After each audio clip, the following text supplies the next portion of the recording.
Bismillahirrahmanirrahim. Assalamualaikum warahmatullahi wabarakatuh. Kita lanjut ke mata kuliah ekonomi makro syariah. Di pertemuan ke-9 ini, kita akan membahas tentang pasar uang dan kurva LM. Yang temuan yang minggu lalu kita sudah membahas tentang pasar barang dan kurva IS. Mas, hari ini kita akan membahas tentang pasar uang dan kurva LM. Perbedaannya kita lihat nanti. Masih bersama saya oleh Repanasa Yoga MPD, salah satu dosen dari STEI Al-Amar Subang.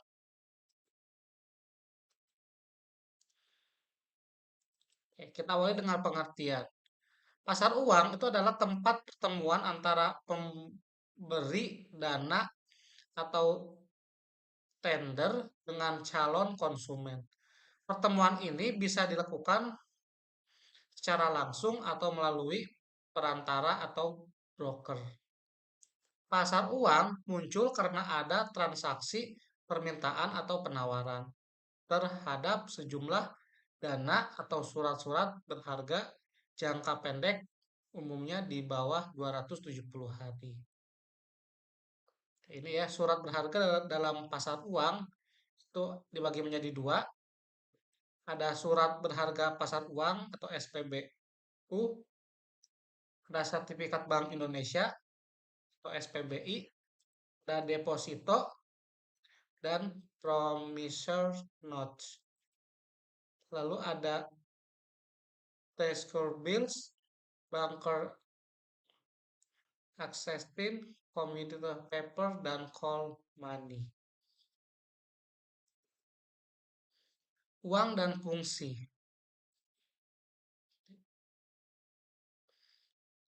Uang itu segala sesuatu yang dapat dipakai sebagai alat pembayaran yang sah, pengertian uang.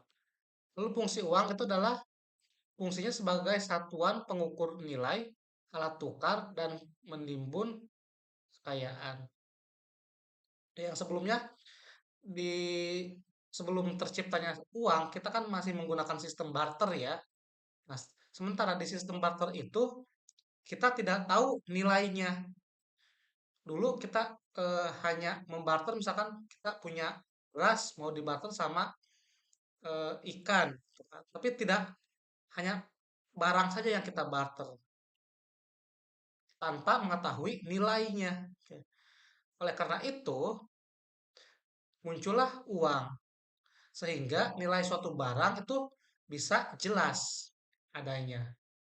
Jadi kan antara harga atau apa beras dengan tadi ya, barter antara beras dan ikan.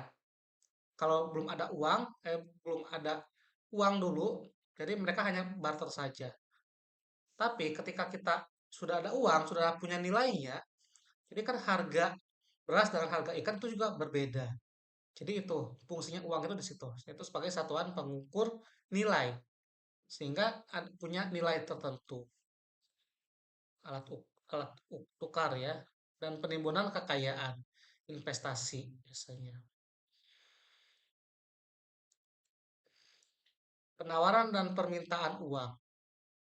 Penawaran uang adalah jumlah uang yang beredar dalam masyarakat, yaitu yang terdiri dari uang kartal dan uang kira.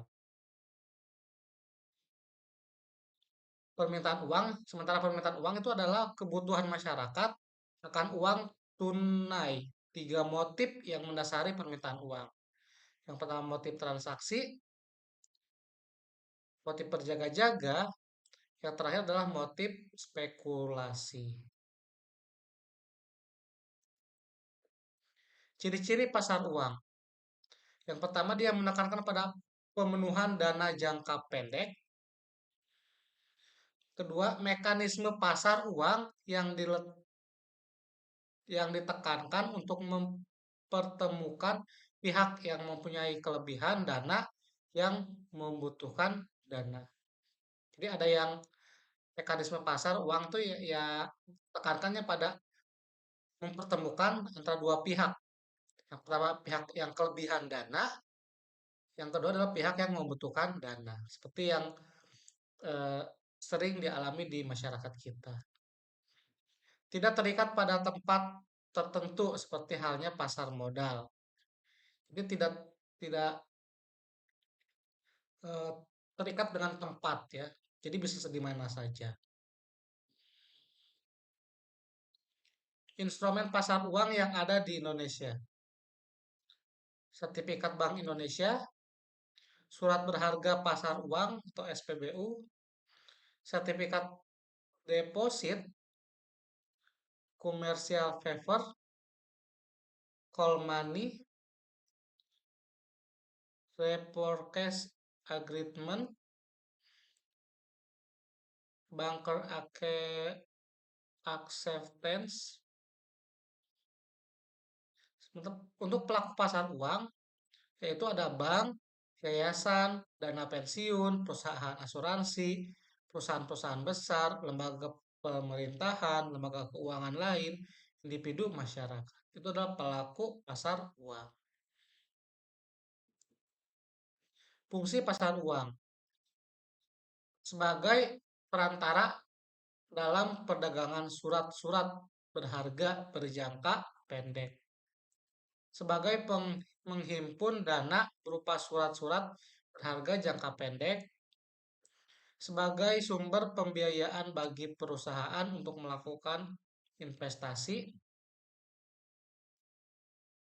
sebagai perantara bagi investor luar negeri dalam menyalurkan kredit jangka pendek kepada perusahaan di Indonesia. Manfaat pasar uang. Yang pertama, memacu suksesnya pembangunan ekonomi, menyerap tenaga kerja dan meningkatkan pendapatan masyarakat yang semakin berkualitas, terpenuhinya kebutuhan kredit jangka pendek untuk membiayai kebutuhan modal kerja perusahaan seperti bahan dasar, bahan pembantu untuk kelancaran proses produksinya. Terpenuhinya kebutuhan barang dan jasa bagi masyarakat yang semakin kualitas. Permintaan uang. Permintaan uang menunjukkan keseluruhan uang yang diminta oleh sebuah perekonomian pada periode tertentu. Permintaan uang untuk motif transaksi dan berjaga-jaga sangat dipengaruhi oleh pendapatan. Permintaan uang untuk spekulasi sangat dipengaruhi oleh suku bunga. Kuantitas permintaan uang. Kuantitas permintaan uang. Ada beberapa hal yang mempengaruhi permintaan uang. Di antaranya, yang pertama tingkat harga. Semakin tinggi tingkat harga umum, permintaan akan uang akan semakin bertambah. Ini karena harga beras atau jasa, harga barang atau jasa bertambah mahal, sehingga dibutuhkan lebih banyak uang untuk membelinya. Selanjutnya ada pendapatan real. Semakin tinggi pendapatan, permintaan akan uang akan semakin besar. Ini karena konsumsi dan tabungan akan bertambah seiring dengan meningkatnya pendapatan. Tingkat suku bunga. Semakin tinggi suku bunga, permintaan uang untuk motif spekulasi akan berkurang. Tingginya suku bunga akan membuat biaya pinjaman uang untuk berspekulasi bertambah mahal. Selain itu, jika tingkat suku bunga tinggi, orang akan lebih baik menabung di bank dengan jaminan suku bunga yang ada daripada berspekulasi. Semakin tinggi tingkat pendapatan, biasanya makin tinggi mutu barang yang dipakainya dan juga makin mahal harganya, sehingga kebutuhan akan yang uang untuk berjaga-jaga meningkat pula. Permintaan uang tunai untuk transaksi dan berjaga-jaga diberi simbol M1 dan dapat ditulis M1 sama dengan F dalam kurung Y dan tidak dipengaruhi oleh tingkat bunga. Ya, semakin tinggi tingkat pendapatan, ya. Jadi ketika contohnya gini, ketika kita misalkan tahun ini pendapatan kita 5 juta, itu akan berbeda dengan pendapatan kita tahun depan yang 10 juta. Itu pendapatan 5 juta dan 10 juta itu pasti berbeda. Biasanya makin tinggi mutu barangnya juga yang dipakainya, ya. Biasanya seperti itu. Permintaan uang untuk spekulasi. Permintaan uang tunai yang dimaksudkan untuk memperoleh keuntungan atau penghasilan. Faktor yang mempengaruhi adalah tingkat suku bunga. Kurva permintaan untuk spekulasi. Ini kurvanya. Ini grafik untuk permintaan untuk spekulasi. Sumbu horizontal, yang ini horizontal, menggambarkan jumlah uang yang diminta untuk keperluan spekulasi dan sumbu vertikal yang ini yang vertikal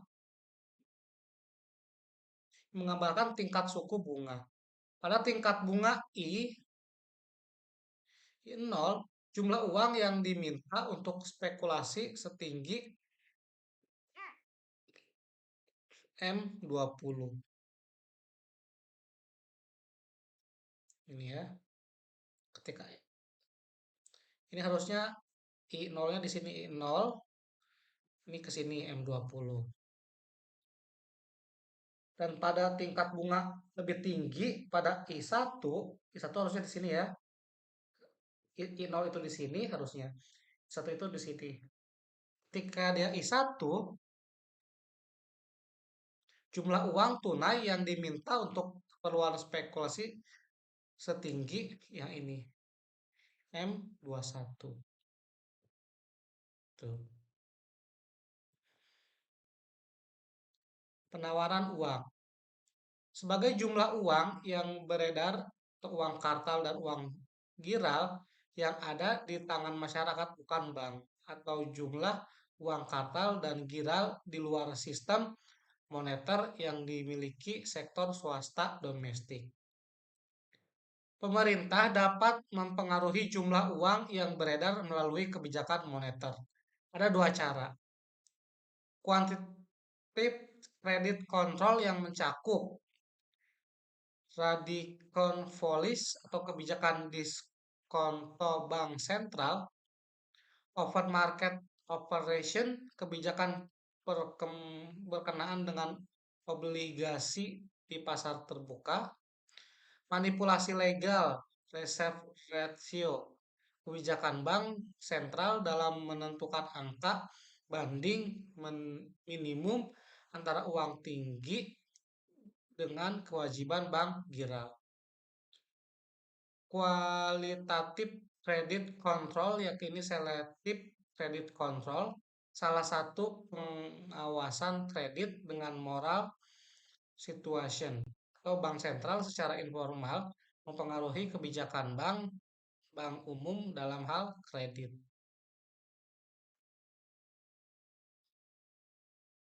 Menurunkan kurva LM. Kurva LM itu adalah singkatan dari likuiditas dan money atau uang. Memplot hubungan antara tingkat bunga dan tingkat pendapatan yang muncul di pasar uang. Hubungan antara tingkat bunga dan tingkat pendapatan yang muncul di pasar uang dinyatakan dengan kurva LM. Teori preferensi likuiditas menyatakan bahwa tingkat bunga menyesuaikan untuk menyeimbangkan penawaran dan permintaan untuk aset perekonomian yang paling liquid, yaitu uang. Jika M menyatakan penawaran uang dan menyatakan tingkat harga, maka M dibagi P adalah penawaran dari keseimbangan uang real. Teori preferensi likuiditas mengasumsikan adanya penawaran uang real tetap.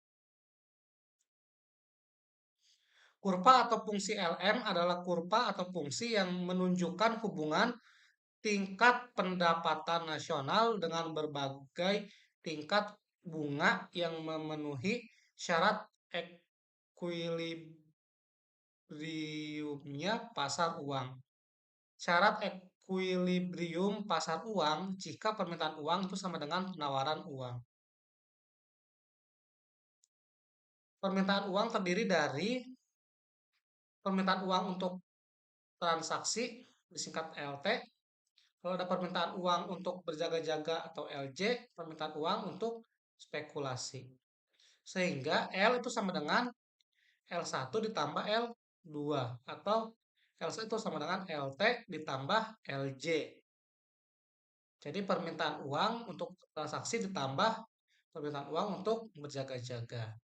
Syarat ekuilibrium pasar uang yaitu jumlah permintaan uang sama dengan jumlah penawaran uang. Sehingga L itu sama dengan M.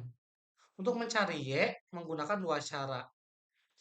Y itu sama dengan rata-rata M dibagi K1 dikurangi L2 0 dibagi K1 dikurangi K2R dibagi K1.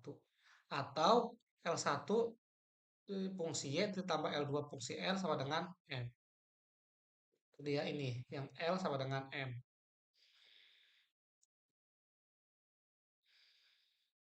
Syarat keseimbangan di pasar uang adalah L sama dengan M. Tadi ya, L sama dengan M, maka KY ditambah MO dikurangi M dikali I itu sama dengan M. Di mana KY-nya itu adalah M dikurangi MO ditambah M dikali I, maka fungsi LM atau Y itu sama dengan M dikurangi MO dibagi K ditambah M dibagi K dikali I. Ini ya.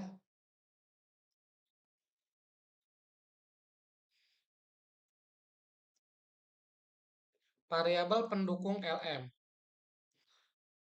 K itu sama dengan delta LI dibagi delta I sama dengan 20 per 100 yaitu 0,2 atau 180 dibagi 9.000 atau 0,2 maka L satunya adalah 0,2 Y. MO sama dengan 40 M delta L2 delta I sehingga L-nya sama dengan ini. Tinggal kita substitusikan saja. Seandainya nilai M yang merupakan variabel eksogen ditentukan sebesar 200, maka temukan fungsi LM dan buatlah kurvanya. Menemukan fungsi LM. Jadi diketahui ini L-nya ya dan M-nya ini. Tadi L kan sama dengan M. Kita substitusikan L-nya ini, kita tulis lagi. Sama dengan M-nya adalah 200. Sehingga ini kita samakan 40 dikurangi 500-nya pindah ke sebelah kanan. Diperoleh 200 dikurangi 40 ditambah ini kan positif pindah ke sini jadi negatif 40, negatif pindah ke sini jadi positif 500. Ini dijumlahkan ini dikurangi jadi 160 tambah 500 I sehingga Y sama dengan 800 ditambah 2500 I. Maka fungsi LM atau Y itu sama dengan 800 ditambah 2500 I. Karena ini adalah dibagi setengah ya. Ini dapat dari mana 800 sama 2500? Ini adalah 60 ditambah 200 dibagi ini ya 0,2. Bukan setengah, maaf, 0,2. Sehingga diperoleh ini.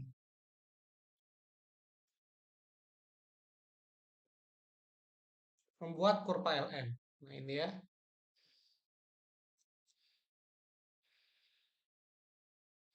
Ketika 0,1 ininya berarti ini, 0,2 ini 800.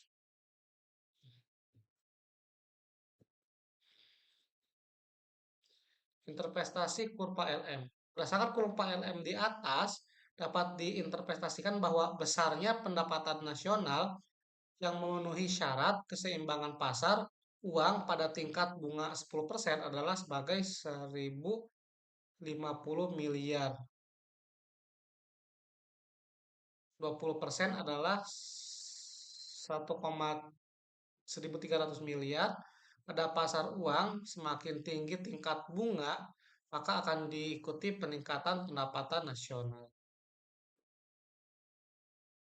Kurva LM menggambarkan hubungan di antara tingkat pendapatan dan tingkat bunga.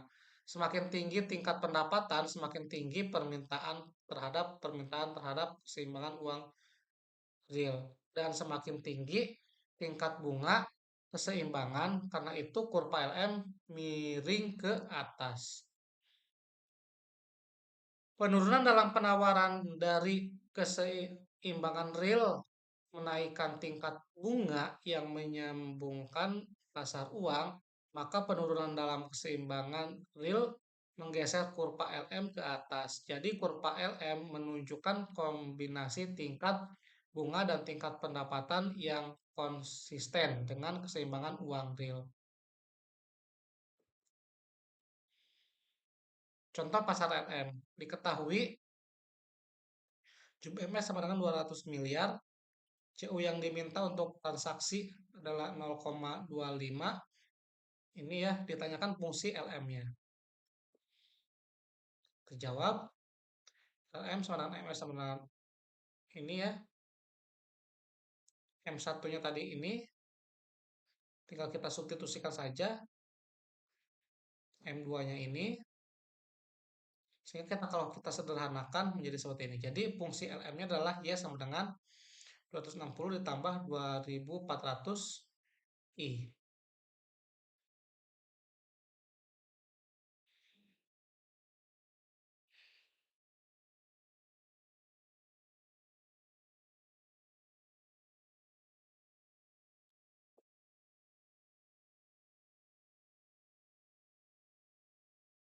Fungsi konsumsi, fungsi investasi, fungsi pajak, pengeluaran permintaan, di mana YD, YK ini, silakan ini diperhatikan saja. Evaluasi. Ini untuk tugasnya, untuk tugas mata kuliah ekonomi makro syariah. Yang pertama, uraikan dengan jelas cara menurunkan kurva LM secara grafik. Pertanyaan pertama itu. Pertanyaan kedua, dalam analisis IS atau LM, variabel-variabel apa sajakah yang diperlukan sebagai variabel eksogen dan variabel-variabel apa saja yang diperlukan sebagai variabel endogen. Yang ketiga, nomor ketiga, uraikan dengan jelas mengenai penawaran uang. Seperti biasa ini dikerjakan di Google Classroom. Soalnya ini jawabannya dikirim di Google Classroom. Itu untuk pertemuan ekonomi makro kali ini. Terima kasih, silakan dikerjakan tugasnya. Ingat, harus tepat waktu. Jika tidak tepat waktu berarti dianggap tidak hadir. Terima kasih. Wassalamualaikum warahmatullahi wabarakatuh.